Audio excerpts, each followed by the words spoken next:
बाकी दुनिया की बातों में रखा है क्या, बाकी दुनिया की बातों में रखा है क्या। सद्विचारों के सागर का मंथन करो, सद्विचारों के सागर का मंथन करो, पी लो अमृत बना लो ये जीवन नया, पी लो अमृत बना लो ये जीवन नया। आत्मचिंतन करो, प्रभु का चिंतन करो, आत्मचिंतन करो, प्रभु का चिंतन करो।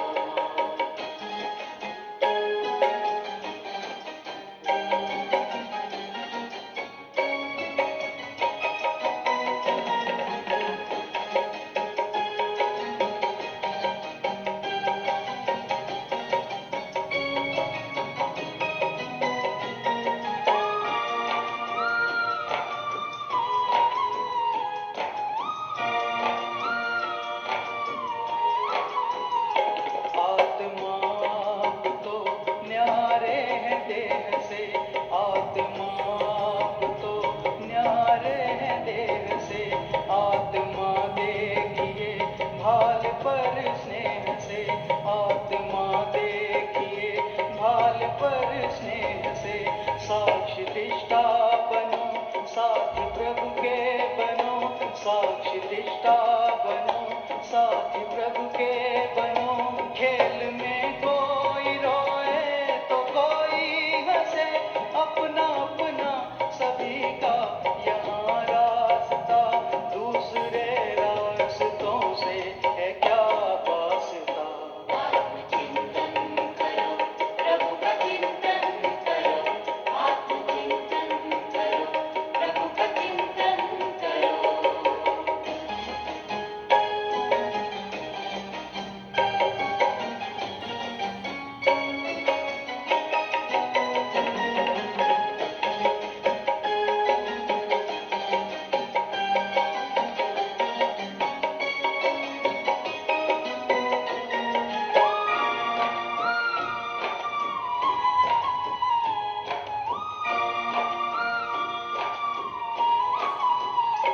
देखो धड़कन में कोई यही गा रहा, देखो धड़कन में कोई यही गा रहा, साथ लाए थे क्या, साथ क्या जा रहा, साथ लाए थे क्या, साथ क्या जा रहा।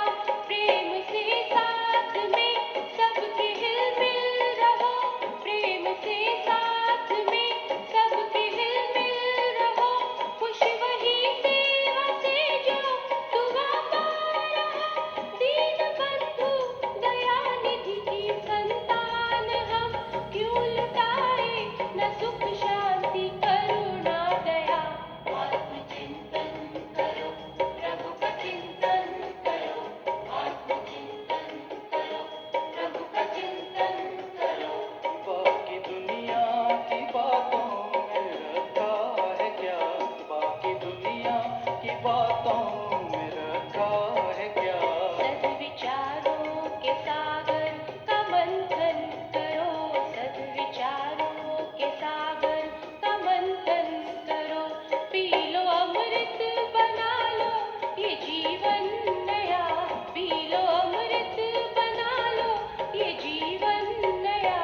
आत्मचिंतन करो, प्रभु का चिंतन करो, आत्मचिंतन करो, प्रभु का चिंतन करो, आत्मचिंतन करो, प्रभु का चिंतन करो, आत्मचिंतन करो, प्रभु का चिंतन करो।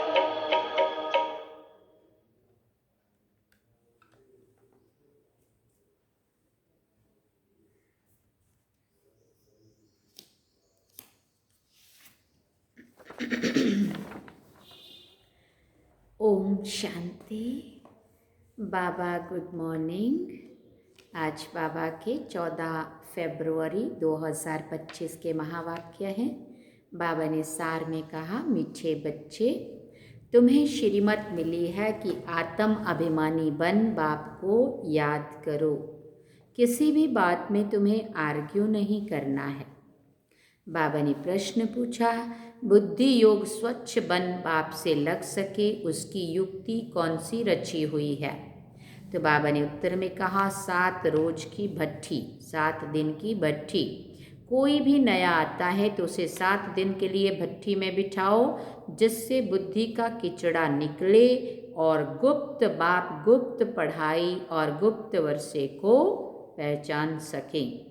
अगर ऐसे ही बैठ गए तो मूंझ जाएंगे, समझेंगे कुछ भी नहीं। इसलिए 7 दिन का कोर्स कराना बहुत ज़रूरी होता है, ताकि उनको पूरी बातें जो है पहले अच्छे से समझ में आ जाए, है ना, तो अंदर से और जो भी कुछ है वो सब साफ हो जाए।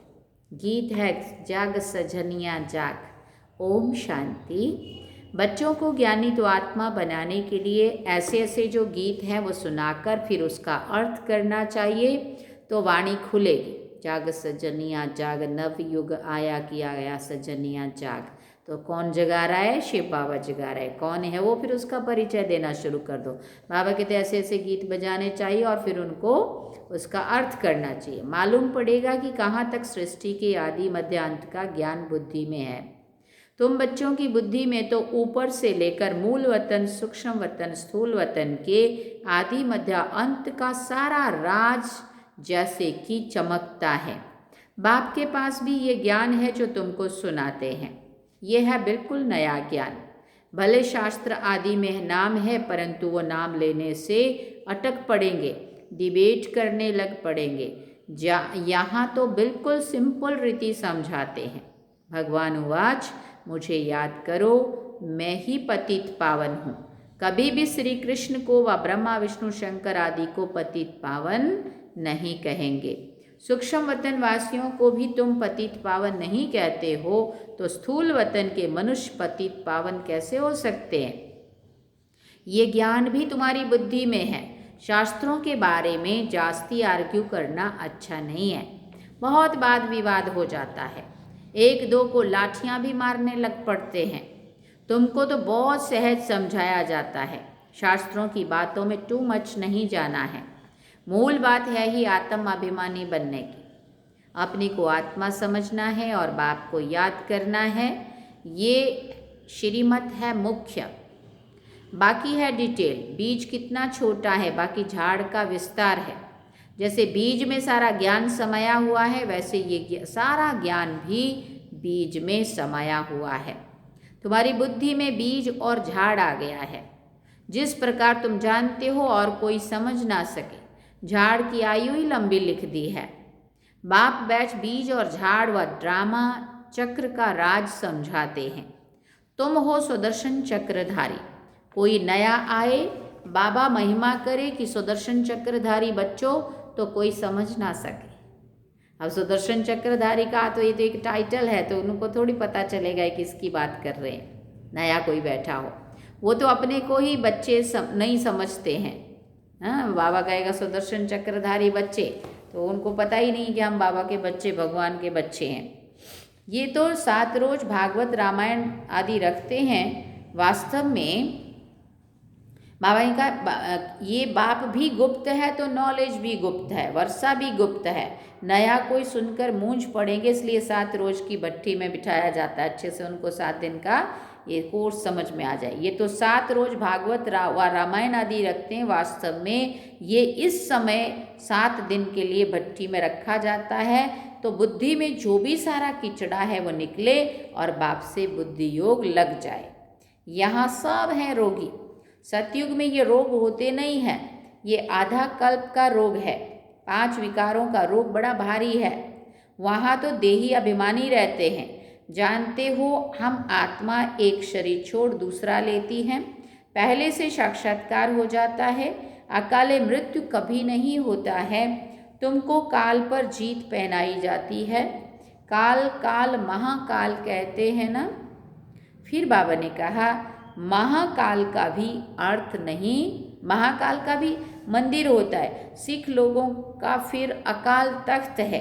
वास्तव में अकाल तख्त क्या है? ये भ्रिकुटी है, जहाँ आत्मा विराजमान होती है। सभी आत्माएं इस अकाल तख्त पर बैठी हैं। ये बाप बैठ समझाते, बाप को अपना तख्त तो है नहीं। वो आकर इनका तख्त लेते हैं, वो आकर इनका तख्त लेते हैं। इस तख्त पर बैठकर तुम बच्चों को ताउसी तख्त नशीन बनाते हैं। फिर बाबा ने कहा, तुम जानते हो ताउसी तख्त कैसा होगा जिस पर लक्ष्मी नारायण विराजमान होते होंगे। ताउसी तख्त तो गाया जाता है ना, विचार करना है उनको भोलेनाथ भगवान क्यों कहा जाता है। भोलेनाथ भगवान कहने से बुद्धि ऊपर चली जाती है। साधु संत आदि उंगली से इशारा भी ऐसे करते हैं ना कि उनको याद करो। यथार्थ रीति तो कोई जानते नहीं है। अभी पतित पावन बाप सन्मुख में आकर कहते हैं मुझे याद करो तो तुम्हारे विकर्म विनाश हो जाएं, गारंटी है। गीता में भी लिखा हुआ है, परंतु तुम गीता का एक मिसाल निकालेंगे तो वो 10 निकालेंगे, इसलिए दरकार नहीं है, क्योंकि उन्होंने बहुत लंबा चौड़ा पढ़ा होता है, तो इसे डिबेट करेंगे। जो शास्त्र आदि पढ़े हुए हैं वो समझेंगे, हम लड़ सकेंगे।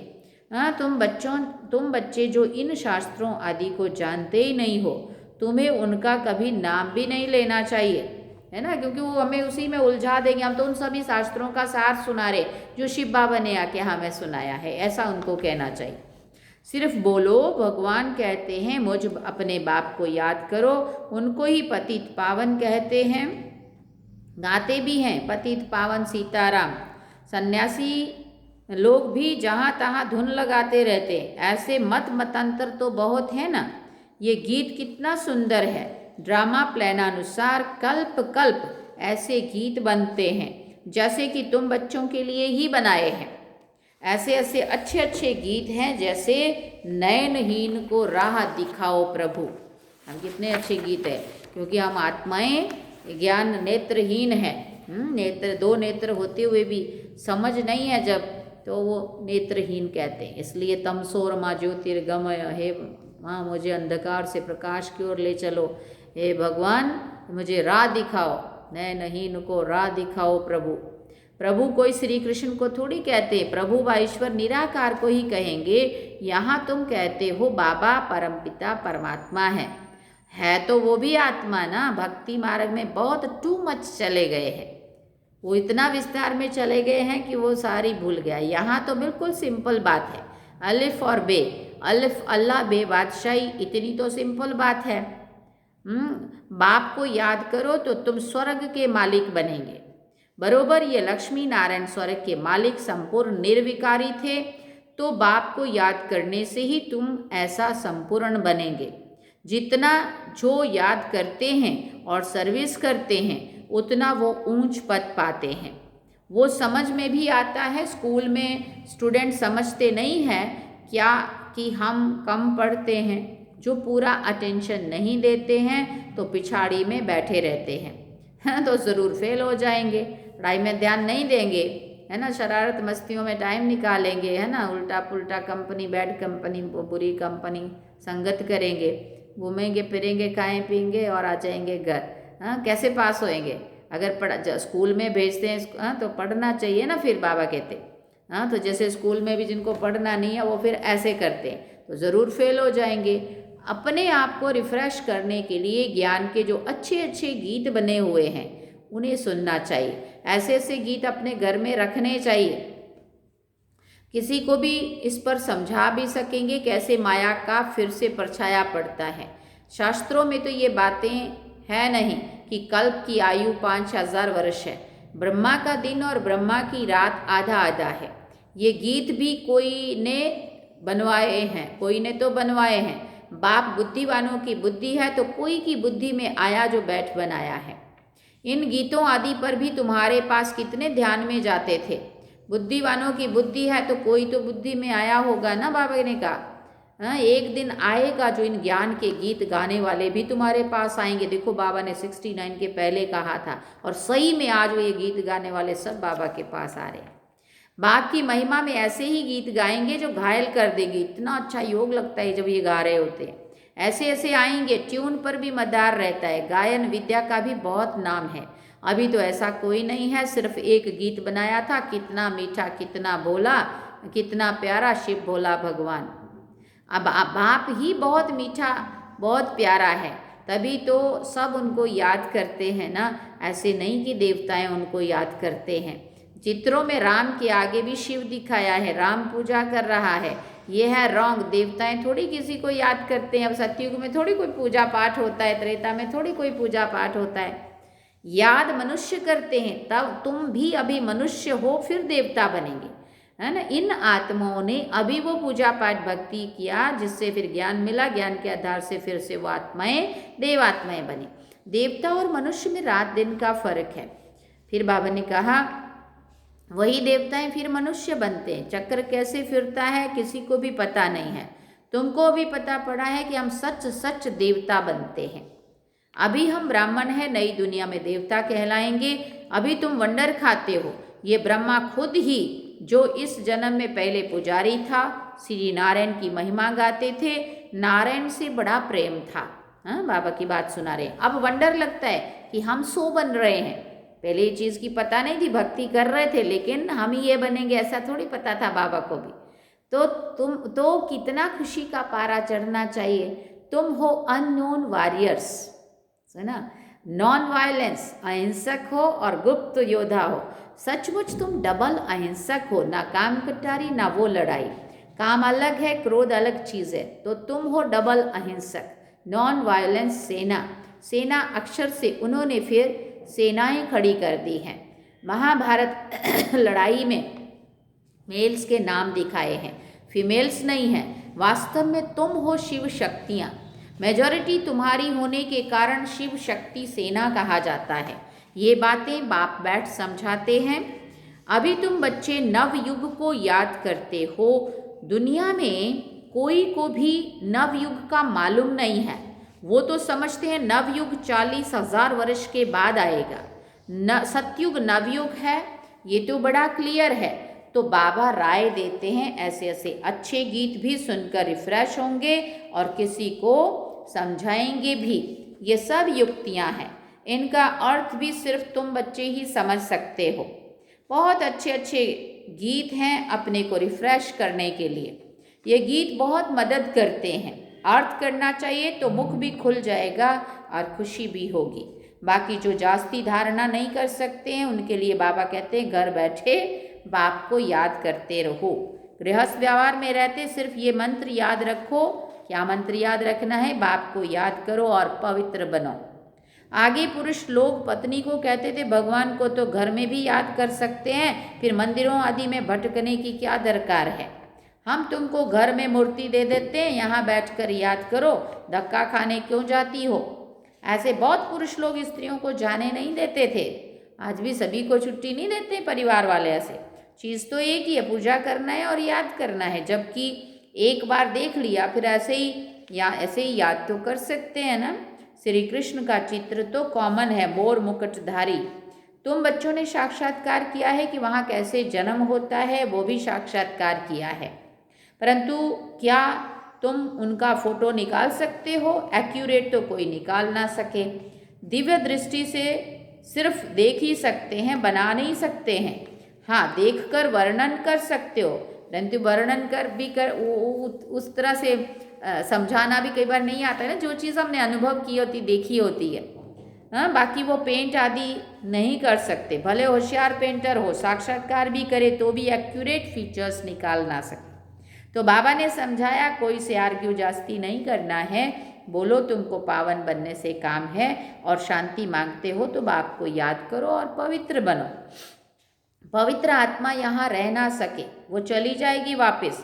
आत्माओं को पावन बनाने की शक्ति एक बाप में ही है और कोई पावन बना नहीं सकता। तुम बच्चे जानते हो ये सारी स्टेज है, इस पर नाटक होता है। इस समय सारी स्टेज पर रावण का राज्य है। सारे समुद्र पर सृष्टि खड़ी है। हाँ, ये बेहद का टापू है, वो है हद के, और ये है बेहद की बात, जिस पर आधा कल्प दैवी राज्य, आधा कल्प आसुरी राज्य होता है।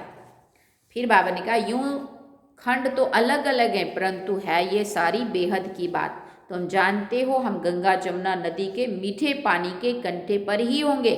समुद्र आदि पर जाने की दरकार नहीं रहती है। ये जो द्वारिका कहते हैं ना, वो कोई समुद्र के बीच नहीं होती है। द्वारिका कोई दूसरी चीज़ नहीं है। हाँ, तुम बच्चों को ने सब साक्षात्कार किए हैं। शुरू में ये संदेशी और गुलजार बहुत साक्षात्कार करती थी। संदेशी दादी थे ना एक, उनकी बात करें, और गुलजार दादी, इन्होंने बड़े पार्ट बजाए हैं क्योंकि भट्टी में बच्चों को बहलाना था, तो साक्षात्कार से बहुत बहुत बहले हैं। बाप कहते हैं कि फिर पिछाड़ी में बहुत बहलाएंगे, वो पार्ट फिर और है। गीत भी है ना, हमने जो देखा सो तुमने नहीं देखा। तुम जल्दी जल्दी साक्षात्कार करते रहेंगे। जैसे इम्तहान के दिन नज़दीक होते हैं तो मालूम पड़ जाता है कि हम कितने मार्क्स से पास होंगे। तुम्हारी भी ये पढ़ाई है। अभी तुम जैसे नॉलेजफुल हो बैठे हो, सभी फुल तो नहीं होते हैं। स्कूल में हमेशा नंबरवार होते हैं। ये भी नॉलेज है। मूल वतन, सूक्ष्म वतन, तीनों लोगों का तुमको ज्ञान है। इस सृष्टि के चक्र को तुम जानते हो, ये फिरता रहता है। बाप कहते हैं तुमको जो नॉलेज दी है वो कोई और समझा ना सके। तुम्हारे पर है बेहद की दशा। कोई पर बृहस्पति की दशा, कोई पर राहु की दशा होती है तो जाकर चंडाल आदि बनेंगे। यह है बेहद की दशा, वो होती है हद की दशा। बेहद का बाप बेहद की बातें सुनाते हैं, बेहद का वर्षा देते हैं। तुम बच्चों को कितनी ना खुशी होनी चाहिए। तुमने अनेक बार बादशाही ली है, गंवाई है, ये तो बिल्कुल पक्की बात है। नथिंग न्यू, तुम सदैव हर्षित रह सकेंगे, नहीं तो माया गुटखा खिलाती है। तो तुम अब सभी आशिक हो एक माशूक के। सब आशिक उस एक माशूक को ही याद करते हैं। वो आकर सभी को सुख देते हैं। फिर बाबा ने कहा आधा कल्प उनको याद किया है, अब वो मिला है तो कितनी खुशी होनी चाहिए, कितनी होनी चाहिए, होनी चाहिए ना। अच्छा, मीठे मीठे सिकिल दे बच्चों प्रति माता पिता बाप दादा का याद प्यार और गुड मॉर्निंग। रूहानी बाप की रूहानी बच्चों को नमस्ते। हम रूहानी बच्चों की रूहानी माता पिता बाप दादा को दिलवा जान सिकवा प्रेम से याद प्यार, गुड मॉर्निंग, नमस्ते, थैंक यू बाबा, शुक्रिया बाबा। धारणा के लिए मुख्य सार है। पहला पॉइंट, सदैव हर्षित रहने के लिए नथिंग न्यू का पाठ पक्का करना है। बेहद का बाप हमें बेहद की बादशाही दे रहे हैं, इस खुशी में रहना है। दूसरी बात, ज्ञान के अच्छे अच्छे गीत सुनकर स्वयं को रिफ्रेश करना है, उनका अर्थ निकालकर दूसरों को भी सुनाना है। वरदान में बाबा ने कहा माया के संबंधों को डाइवोर्स दे, बाप के संबंध से सौदा करने वाले माया जीत मोह जीत भव। अब स्मृति से पुराना सौदा कैंसिल कर सिंगल बनो। आपस में एक दो के सहयोगी भले रहो लेकिन कंपेनियन नहीं। कंपेनियन एक को बनाओ तो माया के संबंधों से डाइवोर्स हो जाएगा। माया जीत मोह जीत विजयी रहेंगे। अगर जरा भी किसी में मोह होगा तो तीव्र पुरुषार्थी की बजाय पुरुषार्थी बन जाएंगे। इसलिए क्या भी हो, कुछ भी हो, खुशी में नाचते रहो। और फिर कहा मिरुआ मौत मलुक का शिकार, इसको कहते हैं नष्टो मोहा। ऐसा नष्टो मोहा रहने वाले ही विजय माला के दाने बनते हैं। स्लोगन में बाबा ने कहा सत्यता की विशेषता से डायमंड की चमक को बढ़ाओ। सत्यता की विशेषता से डायमंड की चमक को बढ़ाओ। ये आत्मा डायमंड हीरा, इसकी चमक को बढ़ाओ। जितनी सत्यता होगी उतना ही जो मैल है वो साफ होगा और चमक बढ़ेगी। अच्छा, ओम शांति। सार में बाबा ने कहा, नहीं, अव्यक्त इशारे में बाबा ने कहा एकांत प्रिय बनो, एकता और एकाग्रता को अपनाओ। बाप दादा चाहते हैं कि हर बच्चा एक रस श्रेष्ठ स्थिति के आसनधारी, एकांतवासी, अशरीरी, एकता स्थापक, इकोनॉमी, एक नामी के अवतार बने। एक दो के विचारों को समझ सम्मान दें, एक दो को इशारा दें, लेन देन कर आपस में संगठन की शक्ति का प्रत्यक्ष स्वरूप प्रत्यक्ष करें, क्योंकि आपके संगठन में एकता की शक्ति सारे ब्राह्मण परिवार को संगठन में लाने के निमित्त बनेगी। अच्छा, ओम शांति। सार में बाबा ने कहा मीठे बच्चे, तुम्हें श्रीमत मिली है कि आत्म अभिमानी बन बाप को याद करो। किसी भी बात में तुम्हें आर्ग्यू नहीं करनी है। अच्छा, ओम शांति।